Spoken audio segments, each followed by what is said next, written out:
Hola. Oh, vale. Vale, pues yo soy Victoria Vera, como podéis ver en la pantalla, y voy a hacer una charla que está muy orientada a más temas didácticos a la hora de hacer videojuegos y producir videojuegos. La mía va a ser sobre cómo optimizar el tema de la documentación, que es algo básico a la hora de diseñar un juego, y especialmente cuando te metes en temas de producción y cómo comunicarte mejor con tus compañeros. Entonces, el título de esta charla es un poco clickbait, en mi opinión, documentar menos y documentar mejor. No, con esto no quiero decir que vayamos a dejar de documentar, simplemente vamos a documentar de manera más óptima, que yo creo que es el punto más importante de esta charla. A mí las charlas me gusta estructurarlas con tres objetivos siempre, que es los tres temas principales que vamos a tratar, que es primero, ¿por qué documentamos o qué nos proporciona el hecho de documentar? El segundo, una metodología o un framework o una estructura que podemos usar nosotros para documentar una estructura de pensamiento y luego herramientas o consejos más concretos para poder documentar. Antes de empezar voy a hablar un poquito de mi trayectoria, tampoco me quiero extender mucho en esto. He sido tester, he sido diseñadora, bueno, sigo siendo diseñadora. He trabajado en 4 empresas distintas, en Electronic Arts, en Pyro, ahora difunta, en Novarama, también difunta, y en Ubisoft. Aparte de eso, he hecho algunas otras cosas, como ser profesora en un par de universidades. Me gusta mucho el tema de intentar cómo extender la palabra del Señor de cómo hacer buenas praxis en el tema de los videojuegos, porque es algo que está muy bajo llave y es algo que me interesa. Y luego, aparte de eso, estudié un grado en videojuegos y gané una beca que me permitió ir a la GDC y poco más. Así que, sin más dilación, comenzamos un poquito. ¿Por qué yo voy a dar esta charla? He trabajado en 3 proyectos. El de la izquierda, Samurai Jack Battle Through Time, que es un juego que hicimos en Novarama junto con una desarrolladora japonesa llamada Soleil y publicado por Adult Swim. También he trabajado en Rainbow Six Siege durante 3 años, en donde teníamos un proceso de documentación súper definido, bastante bien estructurado, etc. Y ahora estoy en los Sims, en donde parecerá raro, pero la documentación no está tan bien y estoy intentando como aplicar cosas que he aprendido a lo largo de los años en mi formación, en mi experiencia profesional, a este nuevo proyecto y en cómo podemos optimizar más. Y esto me ha hecho pensar en cómo podemos mejorar todo esto. Vale, pues documentación. ¿Por qué documentamos? Primero, porque nos da visión y estructura. Cuando quiero decir visión y estructura es cuando tú estás pensando en un videojuego o en una parte de un juego o en una feature o lo que sea, son pensamientos que son bastante difusos. Nosotros pensamos o bien por palabras o bien por imágenes y estructurar esto de tal manera que sea capaz alguien de producirlo es complicado. De hecho, nosotros cuando le explicamos una idea que estamos teniendo a alguien, nosotros mismos nos damos cuenta de lo poco estructurados que tenemos las palabras y nos ayuda a pensar. Esto es lo mismo que ocurre con la documentación. Cuando yo me pongo a escribir lo que estoy pensando, me ayuda a definirlo y de hecho me ayuda a pensar más cosas, me ayuda a preguntarme qué es esto, para qué lo hago, este caso, pero qué ocurre con el otro, etcétera, etcétera. Esto es súper importante y por eso deberías documentar, aunque no sea para los demás, solo para ti mismo. El hecho de pensarlo, ponerlo en un sitio y ordenarlo ayuda muchísimo. Y ya el siguiente paso es contárselo a alguien. Cuando se lo cuentas a alguien es cuando dices, uy, el castillo de naipes se me cae. El segundo es para la comunicación. Es que siempre estamos todo el rato, no me sale la palabra en castellano, relayando en la figura del diseñador a que nos cuente qué es su idea. Y esto es un problema, porque el diseñador se pone malo, no está, etcétera, o el diseñador no te lo cuenta de la manera más óptima, o el diseñador no se acuerda, porque a veces te ocurre que tienes tantas microdecisiones que tomas al día que se te pasan, y esto es normal. Para la documentación es clave, especialmente una documentación bien hecha, que no se te haga como pesada de leer, etcétera, etcétera, es clave y te va a ahorrar de muchísimos problemas. Y ya el tercero es memoria. Como he dicho antes, el diseñador no se acuerda de todo. Y hay veces que te pasas una semana discutiendo algo, te pasas, yo qué sé, 3 horas en una reunión discutiendo no sé qué, llegáis a una conclusión, si no la apuntas, no te acuerdas. O sea, esto ocurre. En plan, de tener un problema microscópico en el que tenéis que resolver, habéis puesto la solución en algún sitio o lo habéis dejado en una sticky note o lo tenéis en una reunión, no está bien puesto y es otra vez entrar en el bucle de volver a tener la misma discusión otras 3 horas y al final, si vas sumando, eso es un día de trabajo y estás todo el rato perdiendo el tiempo. Y todo esto simplemente por no haberlo apuntado en un sitio donde está perfectamente visible y estar relayando otra vez más en la memoria del diseñador o en la memoria de la gente que ha estado en la reunión. Terrible. Entonces, vamos a intentar evitar todo esto. Vale, entonces, generalmente en la documentación y en lo que se enseña en las universidades y en las formaciones, y probablemente lo que os sonará a la mayoría, es que en un periodo de concepción empezamos con una especie de game concept. Un game concept suele ser una cosa de una página, que no tiene muchas imágenes, bueno, coge como referencias, etcétera, etcétera, y esto es para contárselo a alguien interno. Cuando ya pasamos al siguiente plano, pasamos al plano externo, hacemos lo que se llama un game pitch, ¿no? Y generalmente se lo solemos mandar a un publisher o a alguien un poco más tocho que básicamente reviewee nuestro trabajo y diga, oh, vale, esto merece la pena mandar dinero. A veces se hace con un prototipo, suele ser mejor, pero a veces simplemente se va con esto porque es lo que hay. Después de pasar este periodo de concepción, pasamos a la preproducción, en donde ya necesitamos un poquito más de estabilidad, ¿no? Necesitamos como algo un poquito más micro. Y entonces haríamos lo que se llama un average GDD, ¿no? ¿La palabra GDD os suena a todos? Sí, hacen así, sí, nos encanta la palabra GDD. Vale, que ya serán como 20, 40 páginas. Esto lo estoy escribiendo totalmente, bueno, vale, pues 40 páginas, porque ya necesitas ciertas microdecisiones, sobre todo si vas a hacer un prototipo o algo por el estilo, que requieran pues ese como detalle técnico. Y luego, cuando estás en producción, ¿qué viene? ¿Nadie se atreve? ¿Qué viene? ¿El qué? El caos. ¿Qué viene de documentación? Si has hecho una bridge GDD o GDD o lo que sea. ¿El qué? No, ¿vale? No se hacen GDDs. Los GDDs no existen. Esto es caca, ¿vale? Nadie hace GDDs. Es algo que me revienta, tío, porque es que a día de hoy en las universidades se siguen dando los puñeteros GDDs y se pone el mismo ejemplo del GDD del Grand Theft Auto del año La Pera. Nadie hace eso, ¿vale? Y por favor, dejad de hacer GDDs en plan en vuestros proyectos pequeños. Nadie hace GDDs. Quizás alguien que se dedica como a hacer un juego de mesa o algo por el estilo puede hacer como un manual de juego, porque eso sí se parece más a un GDD y tiene sentido, pero es que los videojuegos no funcionan así. Los videojuegos son más como software, que es algo que veremos más adelante, ¿vale? Así que nada de GDDs. ¿Por qué? ¿Vale? ¿Por qué no hacemos GDDs? Porque los GDDs son un tocho hecho en Word, generalmente, o algo por el estilo, en donde tienen 50 millones de páginas, se hablan de millones de cosas. Navegar por él es un coñazo, formatearlo es un coñazo, nadie quiere leerse 2000 páginas, hacer control F, etcétera, etcétera. Y también el hecho de que nosotros pillamos mal la información cuando tenemos una información muy grande puesta toda entera. Generalmente funcionamos mejor cuando tenemos como trocitos más pequeños y los vamos linkando y vamos como relacionando esos objetos, conceptos. Entonces, otra cosa que también me revienta de los GDDs es que se usan plantillas como esta. He cogido varias plantillas de GDDs y he hecho como una estándar, ¿vale? Que coge todas. Entonces tenemos estos puntos, que son como 13. Y ahora vais a ver que si cogemos un juego... ¿Alguien duda de que el Tetris sea un juego? No, consideramos que es uno de los juegos más famosos de la historia y que es un juego con todas las de la ley, ¿no? No le falta nada para ser un juego. Vale. Pues si pasamos punto por punto con esta plantilla por el Tetris, nos iremos dando cuenta de que no funciona muy bien. Vale, empezamos por el 1. Overview.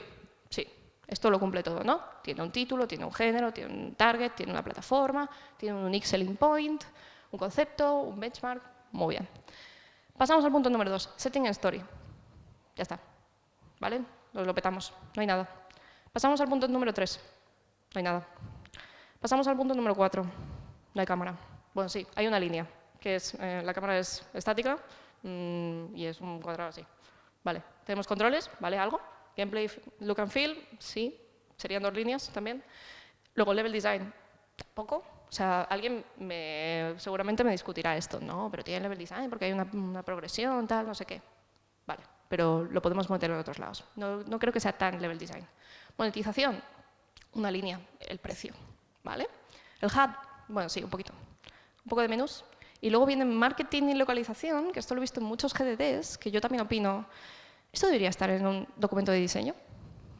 O es algo que debería venir después. O la localización, de hecho, la localización no se suele tratar aquí, porque la localización son muchísimos datos. Tradicionalmente se usaba un logkit, que era como un Excel, en donde tú se lo pasabas a la empresa de localización que tocara y ahí te hacían toda la localización, no lo ponías en el GDD. Entonces tampoco.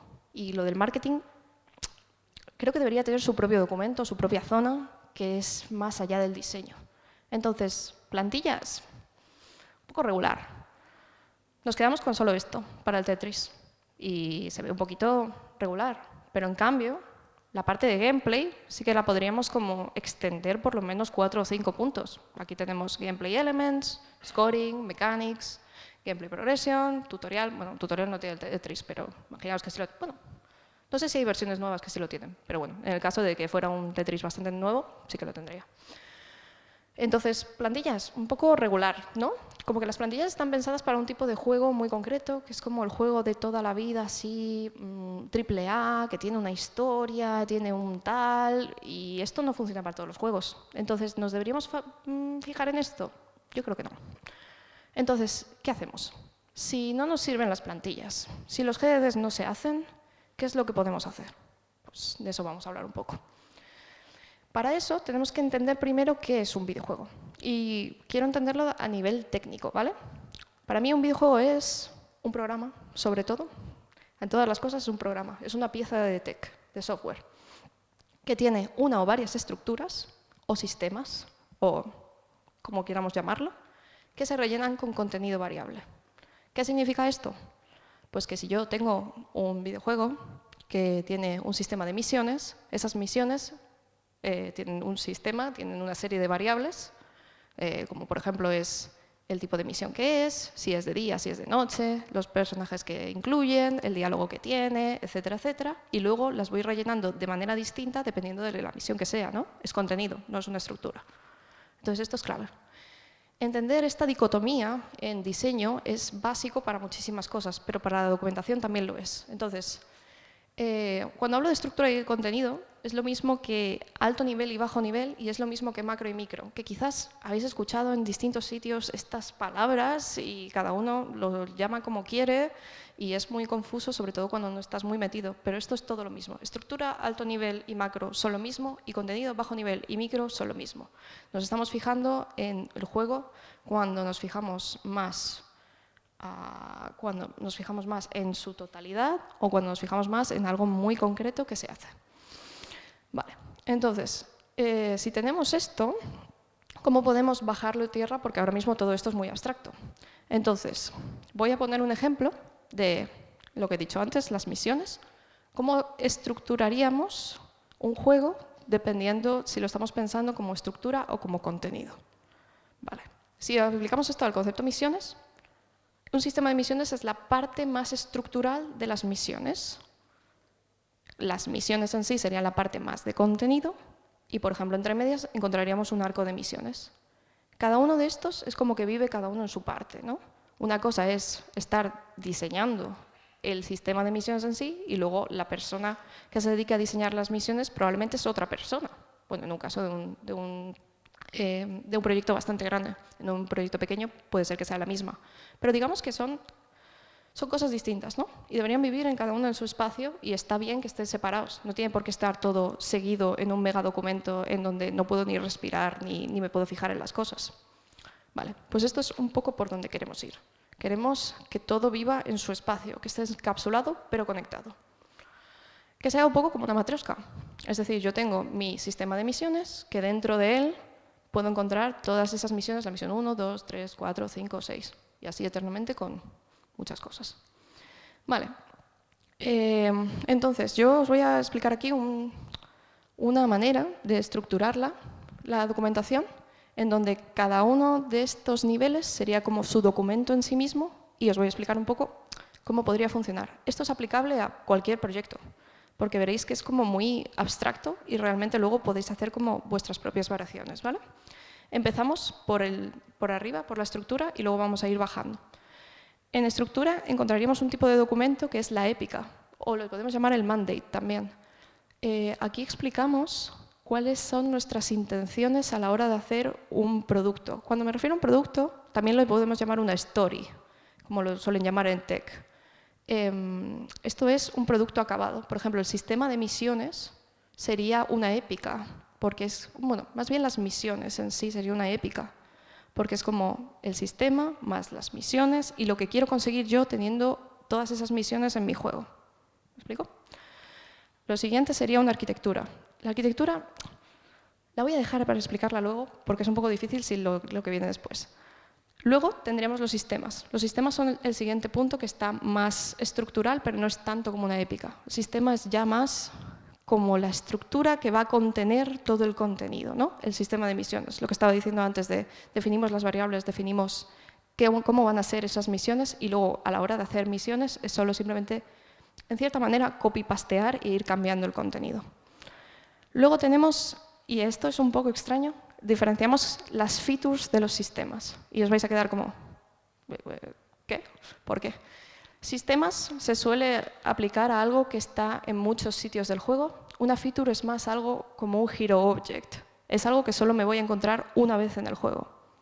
Me voy a adelantar un poquito, pero, por ejemplo, en Pokémon, un sistema podría ser el sistema de captura, pero una cosa como la zona Safari es una característica, una feature. Es una cosa que solo encuentras una vez, es un caso muy concreto y que funciona para un espacio en concreto. Eso lo trataríamos como una feature. Obviamente, dependiendo de cómo tú te veas, puedes diferenciarlo o no, pero esto suele ayudar. Y luego ya al final tenemos el contenido. El contenido lo empiezas a escribir una vez tienes todo lo demás. Vuelvo a la arquitectura. La arquitectura es cuando tú tienes varios sistemas, características y contenidos que para que tengan un sentido propio tienen que coexistir entre ellos. Por ejemplo, una experiencia de jugador nuevo, una F2X, como se suele llamar, sería una arquitectura, porque estamos mezclando sistemas, características, contenido y cuando lo juntas todo es como una especie de arquitectura scriptada, de manera que el jugador tiene que pasar por ella sí o sí, que tiene sentido. La arquitectura es una cosa que, si no le queréis hacer mucho caso, se puede quitar. Para mí lo más importante son las épicas, los sistemas y los contenidos. Incluso las features se pueden como eliminar si tu juego no lo necesita, pero épicas, sistemas y contenidos son básicos. Como podéis ver, este sistema es muy modular. Lo puedes aplicar a prácticamente todo, cualquier tipo de juego. No es como una plantilla de un GDD, que es como, oh, pero si mi juego no tiene look and feel, ¿ahora qué hago? Esto se está adaptando a tu juego. De hecho, es tan adaptable que si yo cojo un juego como League of Legends y tengo una cosa en mi juego, una estructura que es como una feature a su vez, que son los campeones, porque cada campeón es como una feature, ¿no? Es algo especial en sí mismo y no es contenido tampoco porque es muy complejo, pero tampoco es un sistema porque es parte de los operadores. Lo que puedo hacer es una subdivisión dentro del sistema y llamarlo los documentos para campeones. Y me hago yo mi plantilla de cómo debe ser un campeón, etcétera, etcétera. Y esto siempre va a ser así. Y con esto te ahorras un montón de tiempo, porque siempre vas a tener como la plantilla de los campeones en donde me hago las preguntas que tengo que hacerme para hacer un campeón nuevo y lo voy a tener siempre y así también evito dejarme cosas. Entonces ya lo tengo hecho. Y en un juego que es tipo live service, como es League of Legends, viene muy bien. Vale, genial. Entonces, como he dicho antes, me he adelantado un poquito. Vamos a hacer un pequeño ejercicio para ver si hemos pillado lo que quería decir. Entonces lo vamos a aplicar a Pokémon. Pokémon es un juego que se sabe todo el mundo, aunque haya jugado hace 20 años o haya jugado hace relativamente poco. Y vamos a intentar pensar cómo aplicaríamos el ejemplo de Pokémon a esta estructura que he enseñado antes, no la de los campeones, ignorar de eso. ¿Qué creéis que sería contenido en Pokémon? ¿Alguien quiere hablar? ¿Manos? No os atrevéis, ¿no? ¿Sí? Venga, va.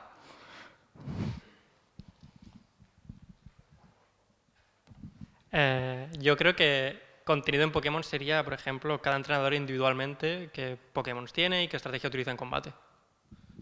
Perfecto. Lo he hecho súper bien. Vale, pues sí, literalmente eso. Entonces, por ejemplo, un entrenador podría ser un sistema en donde haces tú el sistema de entrenadores, defines cómo van a funcionar los entrenadores en general, luego puedes tener casos específicos como son el alto mando o los entrenadores de gimnasio, que tampoco, o sea, podría ser incluso vivir dentro del propio sistema, pero tener unas excepciones, y eso podrían ser características o features, porque son muy específicos. ¿A alguien se le ocurre qué sería una característica o feature de Pokémon? Me sirve en todos los juegos, ¿eh? No tiene por qué ser azul y rojo. ¿Sí? ¿Tú?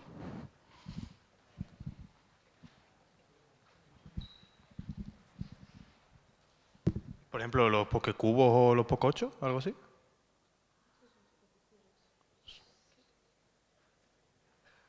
Yo diría que es más los concursos de belleza y toda esta vaina que hacían. No, los concursos estos de Pokémon y todo esto. La torre batalla. Súper buen ejemplo. La torre de batalla es un caso clarísimo de característica, ¿vale? ¿Qué estructura creéis que tendréis que crear para Pokémon, como los campeones del League of Legends, que tendría sentido para hacer vuestra documentación? Es decir, ¿qué creéis que podríais generar como una plantilla, un tipo de documento concreto que os ahorraría muchísimo tiempo?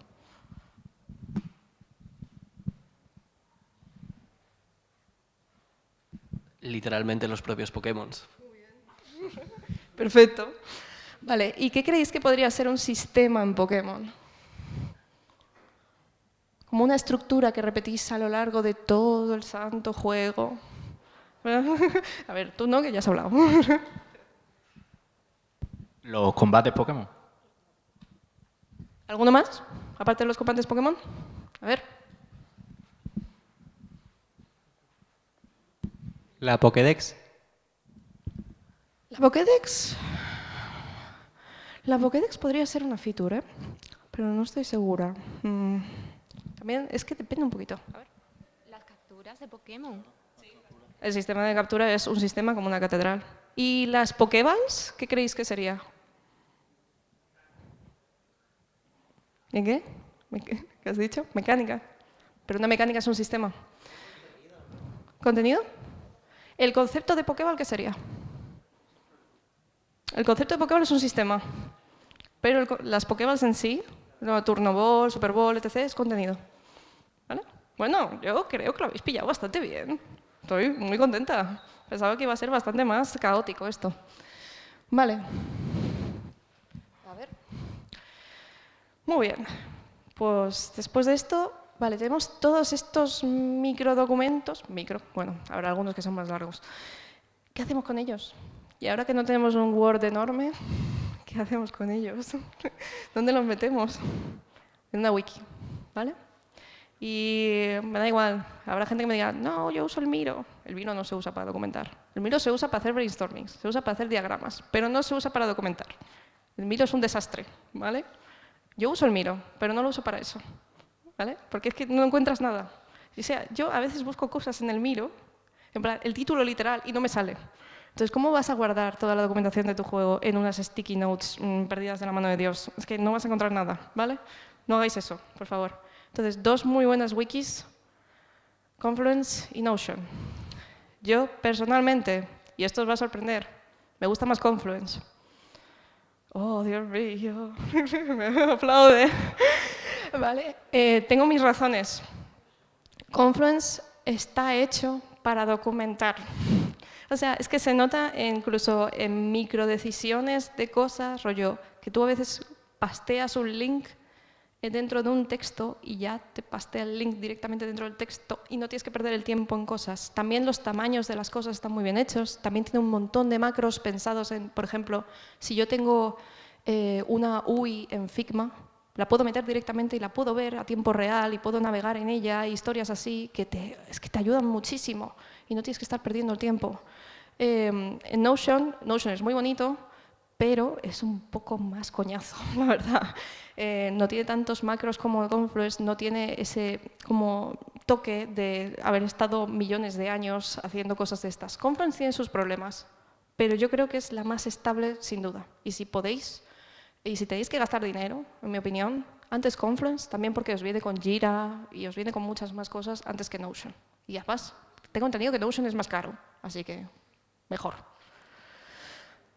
Ya he explicado antes un poco por qué no me gusta Miro. Miro es un desastre. O sea, está súper bien para hacer brainstormings. Está bien para hacer diagramas. Personalmente yo prefiero FigJam de Figma. Funciona mejor para hacer diagramas que Miro.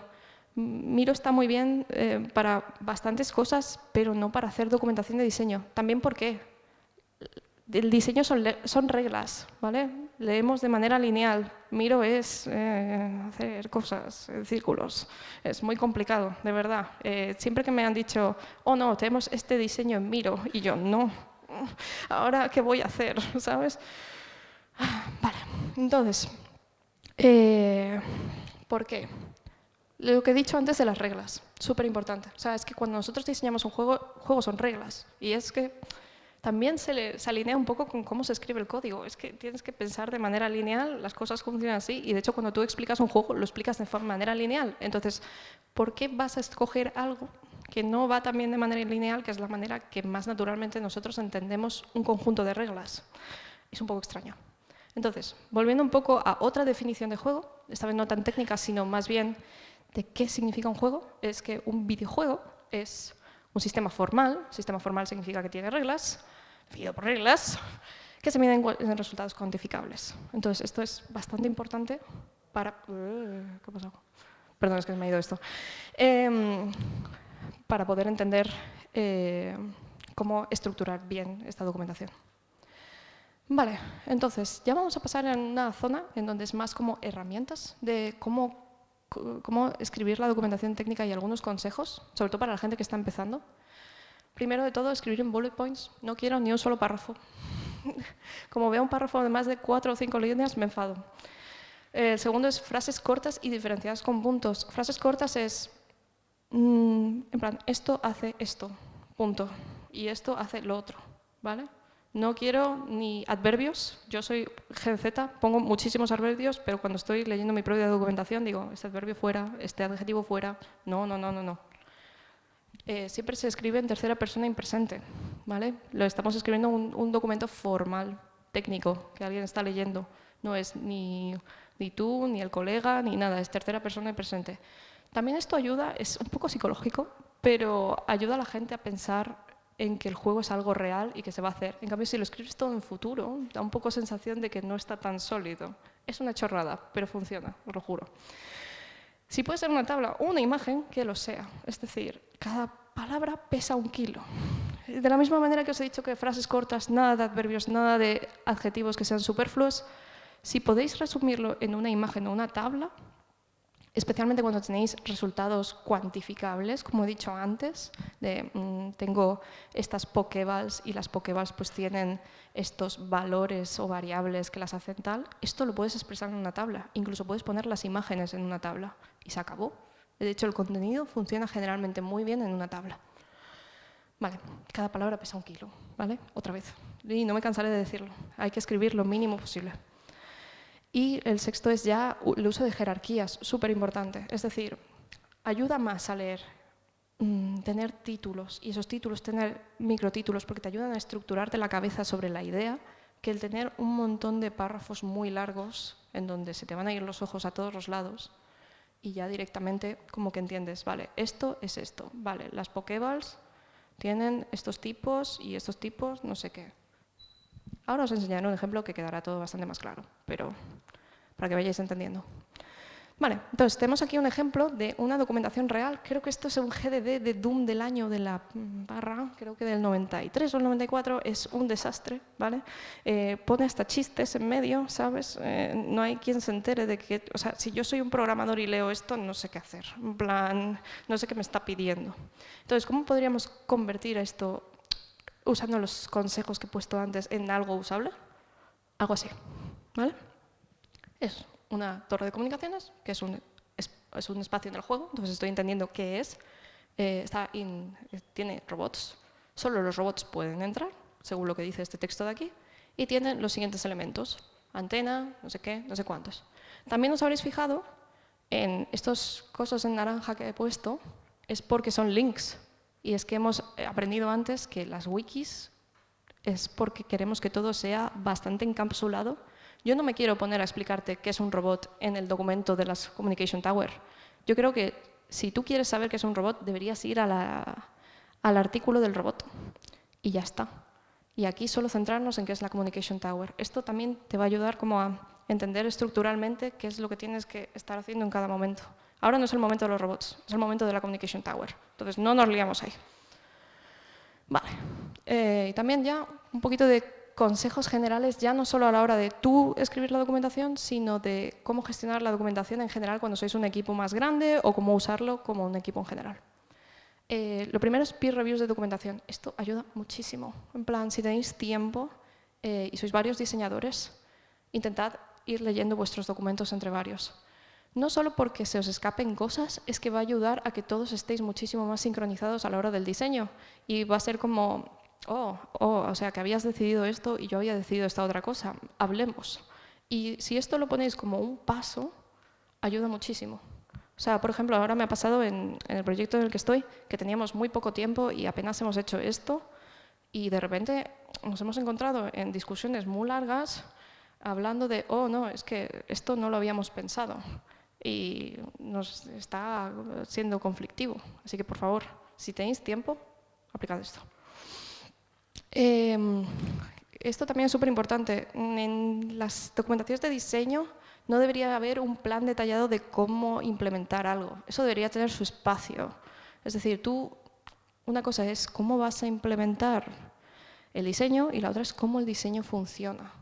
Y esto deberíamos respetarlo, porque luego también te vuelves un poco loco leyendo y también uno no termina de diferenciar del todo cuando se trata de algo técnico a cuando se trata de algo de la visión.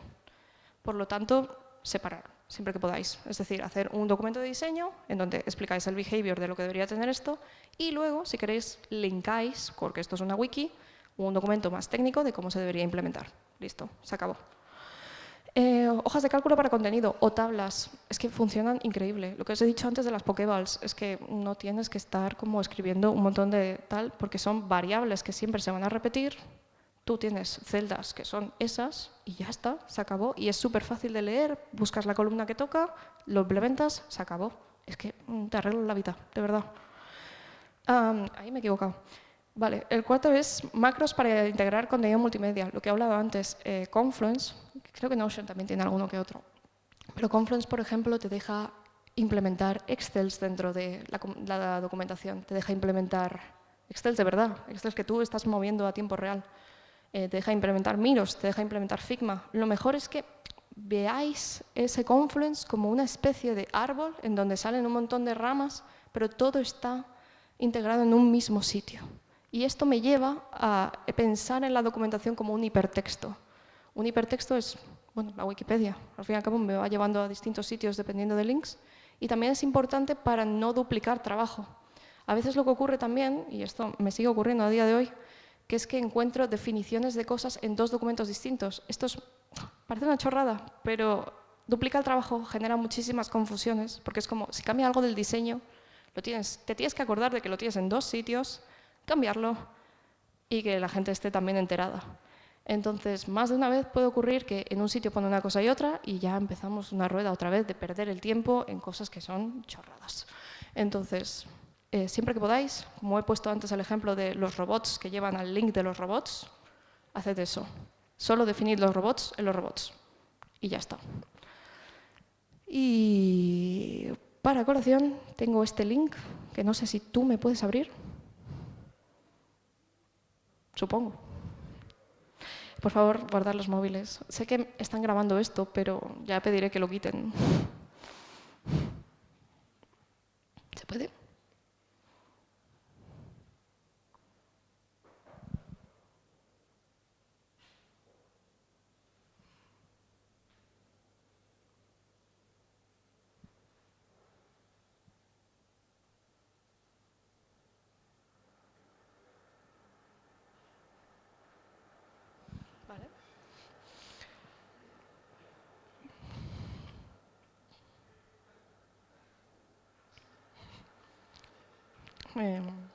Fallos del directo.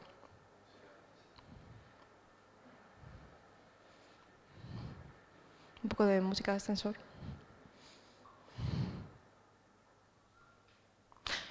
Bueno, si no, no pasa nada, ¿eh? Era un ejemplo real de cómo usar una plantilla. ¿No? Perdón.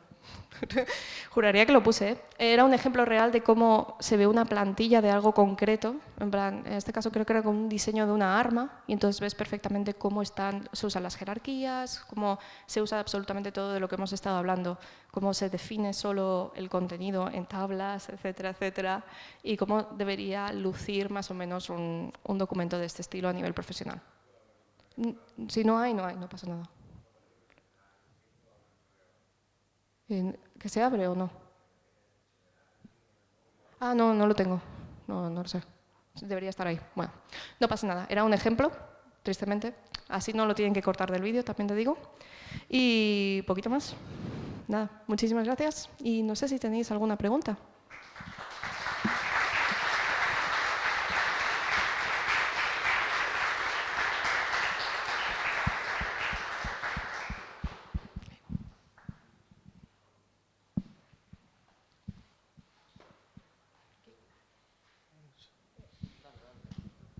Muchas gracias, ha sido súper interesante.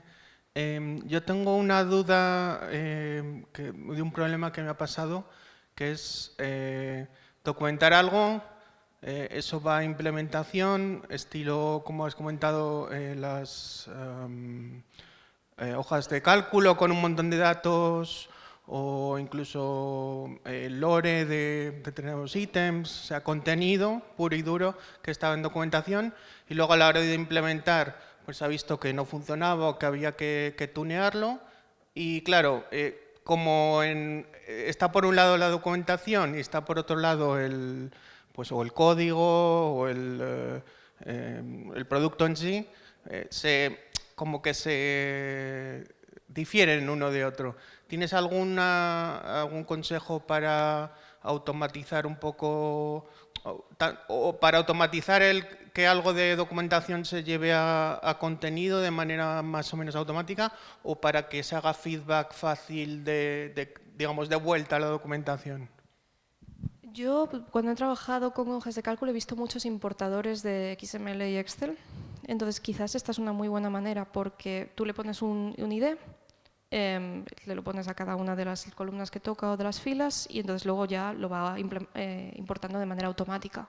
Es algo que puedes hablar con tu programador. Y así eres tú y eres totalmente libre y no tienes que apañarte con nadie de, oh no, esto lo tengo que cambiar y ha cambiado la implementación. Creo que es una muy buena manera como de ser un poco independiente a la hora de trabajar, sobre todo cuando tienes que implementar contenido. No sé si cubre tu pregunta. ¿Contexto? ¿Habría alguna manera también? ¿Contexto? Imaginemos una descripción de un ítem, pues has llegado igual a tanto bajo nivel que has hecho ya las descripciones en la documentación y pues como... Creo que con el importador debería ser suficiente. Es decir, tú al objeto en sí, porque tú has creado una estructura que son unos objetos, le das un ID porque habrás creado un objeto concreto y entonces ese objeto debería tener unas variables que son las descripciones, etcétera, los valores, etcétera. Si tú haces un importador de estos de Excel, te lo debería leer automático. O sea, lo he visto para hacer para armas, para objetos con lore, para objetos con contexto, etcétera, etcétera. Debería funcionar. No sé si funciona. ¿Sí? Vale. Muchísimas gracias. Bueno, gracias por la charla, lo primero. Y mi pregunta tiene que ver un poco con esto. Como en muchísimas ocasiones durante el desarrollo piensas algo en diseño, después vamos a probarlo y resulta que no casa bien con lo que es el juego o no queda como se esperaba. Hay que cambiar el diseño. Entonces, si en la documentación de diseño tenemos qué es el juego, ¿incluimos también qué hemos descubierto que no es? O sea, ¿todos estos errores van dentro? De hecho, en las épicas se suele hacer un pequeño apartado que es objetivos y no objetivos. Entonces, tú, si quieres, puedes ir como... O sea, la documentación es un elemento vivo. Tú no lo puedes dejar. O sea, no es... Oh, al principio escribo un montón de páginas. De hecho, no suele funcionar muy bien. Es mejor usarlo como una herramienta para estructurar tus ideas, pruebas unas cosas y luego vas cambiándolas y todo lo demás. Supongo que tu pregunta también es rollo, ¿cómo haces que el resto del equipo esté al loro de todo lo que has cambiado? Confluence, por ejemplo, tiene una herramienta que es Watchers. Si tú pones a bastante gente de Watcher, te sale un email automatizado en donde le sale, oye, ha cambiado esto, y te pone exactamente qué zona ha cambiado. Es una manera. Y si no, pues te tocará una reunión, seguramente. ¿Vale? Es una manera. ¿Te sirve? Un poco al hilo de esto, hay veces que estás pues, experimentando con un diseño, no sabes exactamente dónde va a ir, por dónde va a ir, y entonces es como un momento en el que la documentación cambia muchísimo, muy rápido, porque estás probando ideas. ¿Cómo gestionáis eso? ¿Cómo guardáis versiones? Porque a veces hay algo que funciona, pero esto no del todo, entonces, bueno, como que a veces se hace mucho lío. Trabajé en un proyecto que se hacía como un sistema de deltas, es decir, tú hacías un documento, en plan, yo qué sé, un arma, ¿vale? Y se probaba ese arma y entonces luego hacías como un subdocumento en donde solo ponías lo que habías cambiado. Entonces es como lo puedes guardar como versión 1, versión 2 y siempre están como alineados el uno del otro y lo puedes linkar para que todo el mundo sea consciente de que estás probando esa versión u otra. Y luego ya en Git y todo esto deberías poner, estamos probando la versión 1, porque si no la gente se va a volver loca. Pero sí, es un poco la idea. Buenas, primero, muchas gracias por la charla. Y segundo, quería preguntar en qué momento dentro del desarrollo realmente uno define cómo son los documentos o si se definen los documentos según lo que se va viendo en el desarrollo. ¿En qué momento se podría hacer eso también? Yo creo que una vez tienes bastante claro cómo son las estructuras de tu juego, es decir, los sistemas, etcétera, siempre deberías empezar desde arriba abajo, como he enseñado antes el esquema, ¿no? Épicas, luego ya vas a los sistemas y luego ya tal. Por ejemplo, para las plantillas estas que son más específicas, rollo los campeones o los Pokémon, como habíamos hablado antes, es ya cuando tienes las estructuras súper hechas y ya decides que es algo que repites tanto que para qué lo vas a hacer de manera no automatizada, en cierta manera, con todas esas variables. Entonces ya lo generarías. Yo creo que por lo menos deberías tener las estructuras de tu juego rollo, vale, mi juego tiene este sistema, este sistema, este sistema. Entonces ya vas definiendo como las tal. Y luego, a partir de saber cómo funcionan tus sistemas, hacer plantillas para contenido está bastante fácil, porque ya sabes exactamente qué tiene. Pero bueno, las plantillas también son algo que pueden ir cambiando, ¿eh? Es decir, no te preocupes. Luego descubres cosas, añades columnas, quitas columnas, no pasa nada.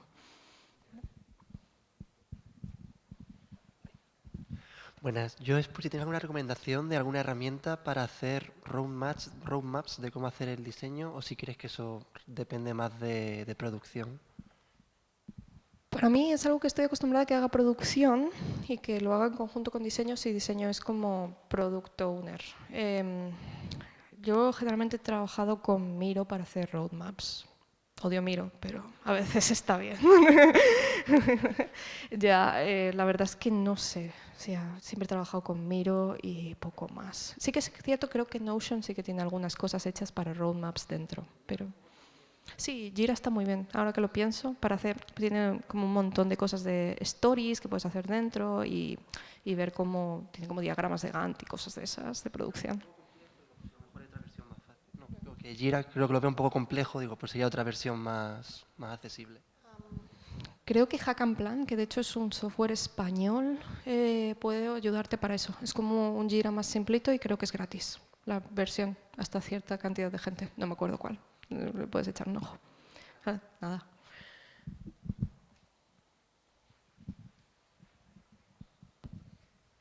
Bueno, yo quería preguntar más de la parte, o sea, por cómo explicaste la documentación, que me recordó mucho más a la parte más de planificación y de, bueno, eso de cómo funcionan algunas herramientas tipo Agile y demás, todo el tema de este. En cuanto a documentación, como antes dijiste, es que es una forma, o sea, los documentos son una cosa viva que se va cambiando. Por cómo lo has estructurado, se podría, más bien, ¿cómo sería ahí en ese caso la prioridad si primero hacemos como un tema de más de planificación para luego documentar? Si primero documentamos, luego planificamos, hacemos un mix. Porque, bueno, es eso. por cómo se estructura, pues eso, sistemas como Scrum y demás, y que también, pues eso, utilizan esa misma arquitectura también de todos los nodos. Y eso. Sí que es cierto que está asociado, pero yo creo que puedes hacer el diseño. O sea, esto al fin y al cabo son herramientas para que tú también te hagas estas estructuras mentales de cómo es tu juego. Es decir, cuando tú defines una épica, lo puedes llamar épica, pero lo puedes llamar como te dé la gana. Al fin y al cabo estás definiendo como cuáles son los objetivos y cuáles son los pilares base de tu juego o de la feature que vas a hacer. Puedes asociarlos con planificación y te puede ayudar para generar esos tickets de Jira que él estaba hablando antes, y lo puedes ya directamente, pero también puedes hacerlo aparte. Y luego sobre si uno viene antes que el otro es un poco como el huevo y la gallina, o si viene antes la letra o la música. Yo creo que se van como, hasta donde yo he trabajado es un poco como entrelazado. No sé, depende de cómo trabaje cada uno. No hay como una manera de hacerlo perfecta. ¿Sí? Vale. ¿Alguien más? Vale. Voy. Jesús. Yo te quería preguntar un poco más relacionado cuando ya tienes un producto un poco más formado, y es qué tipo de pruebas, gracias, pueden realizarse para validar que ese producto se adapta a la documentación que habéis estado desarrollando. Se suelen generar test plans hasta donde yo tengo entendido, y es un nombre básico. Un diseñador de calidad, que se suelen llamar, o un tester con bastante rodaje, suele pasar por la documentación, suele entender de qué va, suele preguntar mucho al diseñador y suele hacer una serie de casos basados en lo que lee la documentación.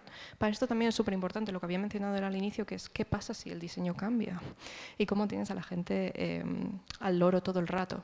Los sistemas estos de Confluence, como los Watchers, etc., te puede ayudar mucho a que todo el rato los testers sean conscientes de, vale, ahora no es que se gira hacia la derecha, es que gira hacia la izquierda. Y generalmente es eso, se hacen test plans. De hecho, creo que el software se llama así, test plan. Entonces le podéis echar un ojo y son casos literalmente, en plan de, ven todas las reglas y las van definiendo cada una como un caso de testeo que tienen que pasar los testers. Y ya eso. Pero eso es más a nivel funcionalidad. Si quieres ver algo más a nivel de experiencia, de si se está dando lo que tú piensas, creo que sería más un playtesting o algo de user research o algo por el estilo. No sé a qué estabas enfocando más o menos. Vale, genial. Pues nada. ¿Algo más? Hola. No sé si la pregunta procede, pero estaba pensando en cuando tú tienes monetización de tipo freemium, que de alguna forma pues eso afecta, como tú planteas, a lo mejor el sistema o lo que sea, ¿cómo eso se incluiría en el propio diseño de...? Sí, ¿verdad? Si es parte del propio diseño de la experiencia, definitivamente los modelos tipo freemium, free to play, etc. están tan arraigados con la experiencia que luego vas a generar que es que tienen que ser parte del diseño. De hecho, a veces se genera como su propia, como habéis visto antes que generamos lo de los campeones y tal, se genera como una etiqueta de economía y se hacen sus cosas de economía. ¿Vale? Entonces sí, se suele hacer y se toma como parte del diseño. ¿Algo más? ¿Nada más? ¿Se corta? Se corta. Nada, ya está. Muchísimas gracias.